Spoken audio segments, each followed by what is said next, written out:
Tēnā koutou katoa, good evening. Aotearoa New Zealand is black and blue this evening, with the All Blacks making the World Cup semi-finals and National leading a right-wing surge to power in the election. After just one term in Parliament, including 2 years as National Party leader, Chris Luxon will be the new Prime Minister. Political editor Jenna Lynch joins us now with the details. Yes, New Zealand delivered a resounding call for change last night. 2020's red tide rolled out and National rode a blue wave to victory. Needing 61 seats to form a government on current voting, National would have 50 seats and its preferred coalition partner ACT would have 11. Just making it there, but there are still 500,000 special votes to be counted. So Chris Luxon has made reassuring overtures to Winston Peters, whose New Zealand First has 8 seats, just in case he needs his help. On the left, Labour with 34 seats. The Greens and Te Pāti Māori could only muster 52 all up, and that allowed 53-year-old former Air New Zealand Chief Executive Christopher Mark Luxon to complete arguably the most meteoric rise in New Zealand political history. The new rock star of the centre-right. High fives, handshakes, hugs, embraced by the patron saint of the National Party, Sir John Key, as the mantle was passed. Christopher Luxon's day has come. Thank you, thank you. Victory is his. He woke up today as an incoming Prime Minister of Aotearoa, New Zealand. Because from all over your country, this great country, you have reached for hope and you have voted for change. A bright blue endorsement from New Zealanders. The winds of change blew his way.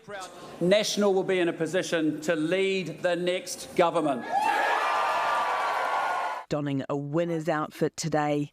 Good morning, everybody. Listen, we've had a great start to the morning. We've woken up and we have a National-led government, and we will also have the All Blacks back on track. He'll captain the side, but the full team won't be revealed for a few weeks. The New Zealand people, had a mood for change, and that's what they delivered last night. On current numbers, National and ACT can do it themselves. People have high expectations. This country has voted for change because it faces some real challenges. We've been neighbours for 4 years, so we actually do know each other fairly well. But look who got knocked down and got up again. We have done the impossible. Yes! Would you try and bring Winston Peters into the tent to form a bigger mandate? Yeah, again, for us, this afternoon we'll bring our strategy team together and that'll be our chance to sort of think through the next steps. No one's dialed the numbers yet, but the line is open. And if we can help going forward, we will. There are still 500,000 special votes to be counted. Peters says there'll be time enough for calling when the counting's done. I'm waiting to know what the final result of this election is, and it's clear we won't know until the 3rd of November. As I said last night, I was very appreciative of his remarks and his offer of help. The result last night draws a close on what has been an at times nasty, negative election campaign. Christopher Luxon will take the reins of a divided country, politically fatigued, in need of a reset. How much of a task is it for you to bring New Zealand back to one kind of Well, look, I common think role? that's the job of a Prime Minister, is that, you want every Prime Minister to leave the country more unified than when they came to the job, and, that's my role. A role he's pole vaulted himself into after just 3 years in politics. It was Heartbreak City in the Hut at the Labour HQ last night as Chris Hipkins admitted defeat. And in the light of day, questions are now turning to what happens to Labour next. Political reporter Amelia Wade reports. It was the warmest of welcomes for Chris Hipkins, which defied the cold shoulder New Zealand had given Labour. But it was his concession which caught out Chippy. To my family, for everything that you have done for me.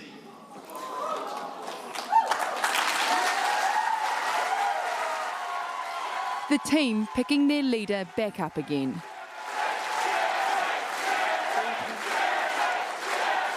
The Chippy cheers in the room at odds with a country that utterly rejected Labour. When the tide comes in big, it almost invariably goes out big. And dressed in red sequins and red hats at Labour HQ, they watched the tide go out as almost every other party won but them. The time for a change narrative is always very hard to fight. When Red clawed back a seat on the brink, there were cheers. But over the night, there weren't many celebrations, though there was a lot of wine to drown the sorrows of what was before the reality of what the next 3 years will be sunk in. The Labour Party will take some time to reflect and to refresh. We now have a new and important role in opposition, to hold the government to account and to fight for those who stand to lose from their proposed cuts. Labour's now off to lick its wounds. What went wrong is that we didn't get enough votes. Then decide if and when it gets a new leader. Why did you decide to not stand down immediately? I've indicated that to my team. I've obviously spoken to a few of them tonight, and we've indicated. I think they've indicated that we just need to take a little bit of time. Oh look, there is no question around Chris's leadership. Maybe not yet, but the questions will come. Any speculation around the leadership is purely theoretical and not something that anyone's talking about. But there was something people were talking about, that in the midst of Labour's heartbreak. There is someone else special that I want to thank tonight, someone that most of you won't know. An announcement of a new love. And that is my partner, Tony. Being Prime Minister is not the only special thing that has happened for me this year, and I want to thank you for being with me every step of the way. A partner who will get to see more of him now. Thank you once again for the enormous privilege of serving as your Prime Minister. And with that, it was over and out of office for Hipkins and Labour. Amelia Wade, Newshub. Political editor Gina Lynch joins me again now. Gina, when are we going to know what the government looks like? Yeah, good question. Circle this crucial date in your calendar, the 3rd of November. That's when those special votes come in and we'll see the full and final results of the election. Until then, negotiating is actually quite difficult because we could see the results swing around a bit. Today, Christopher Luxon had a meeting with his strategy team. That's a bunch of his top MPs, some senior staffers and party officials to try and figure out how they were going to go with those negotiations. One school of thought is perhaps to start negotiating with ACT before the specials come in, get them tidied away and then just start negotiating with Peters after the specials. But the morning after, the night before, speaking to a bunch of sources, it's all really up in the air about how this thing is going to go. Yeah, absolutely. And so what happens now for Labour? Turmoil, absolute turmoil. Such a catastrophic result is going to see them lose half their caucus, and you cannot have a leader stay on after such a drubbing. The countdown clock is ticking down on Hipkins' leadership. They might choose to keep him in the role for stability's sake, assess the damage and look to go from there, but it is a Labour Party rule to have a confidence vote within 3 months of an election, so likely before Christmas, which could see the contenders come to the fore. Let the Labour leadership games begin. All right, thank you very much, Gina Lynch. 27 electorates have flipped compared to the 2020 election, most of them from Labour to the Nats, but some went to ACT and the Greens too. Lloyd Burr explains. Happy birthday to you. A super sweet 31st celebration for Brooke Van Velden. Happy birthday, dear Brooke. Slicing her cake after slicing National's stronghold on Auckland's Tamaki electorate. I feel really humbled to serve the people of Tamaki, but also this hasn't been my campaign, it's been everybody's campaign. Her win puts an international MP Simon O'Connor's 12-year political career. That is a loss, and I know he'll be feeling it today. But he ran a good race and he did the best he could. But no loss compared to Labour's. It surrendered a swathe of seats, including Napier and Tukituki, to the Nats. And we really turned the bay blue. We've got a lot of work to do, but I'm excited to crack on and look forward to working with Napier and everybody else that wants to be a part of getting things back on track. To have two strong women down there in Parliament representing the region and representing provincial New Zealand is really, really important. Labour's losses to National also include its fortresses like Mount Roskill, New Lynn, Hutt South and West Coast Tasman. And in the capital, Labour lost its strongholds, Rongotai and Wellington Central, to the Greens. A real sign that people want a wealth tax, they want bold climate action, they want these legacy parties like Labour to be more progressive. While there's a message for the new Green MP for Rongotai from National. Here's something that's happening in Julianne Genta's new seat. We're building a second Mount Victoria tunnel right through into it. Wired up a flip too, with Labour's incumbent Kieran McAnulty conceding in person to National's Mike Butterick. You can tell people that you've already delivered for the electorate because you bought me a beer. And there could be more, with a number of very close results. Just 30 votes separate National and Labour in Te Atatu. In Nelson, the Nats are ahead by just 54 votes. Banks Peninsula flipped and National's ahead by 83.